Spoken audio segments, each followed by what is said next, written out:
ሐዋሳ ላይ እንደ ማህበር የኪነ ጥበብ ማህበር የለም። አሁን ከቅርብ ጊዜ ወዲህ ብዙ የምናውቃቸው ወንድሞቻችን ጓደኞቻችን አልፈዋል ታመው የሕክምና ወጪ የሚሸፍንላቸው በማጣት ምክንያት። እንግዲህ እግዚአብሔር ድጋሚ እንደገና ነው እስትንፋሱን እፍ ብሎ የፈጠረኝ። በቃ በሽታው ሊገለኝ ጫፍ ላይ ደርሶ ነበረ። ኦልሬዲ ግማሽ ሳምባዬን ይሄንን ሙሉ በሙሉ አበስብሶት ነበርና ከዛ በኋላ ምንም ገንዘብ አልነበረኝም።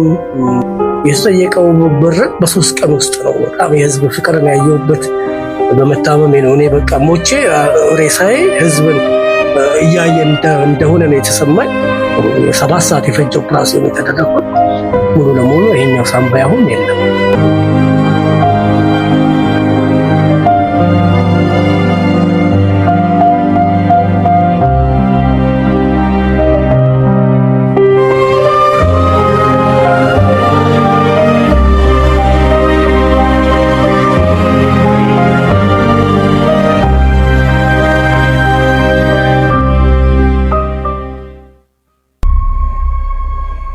Hollywood.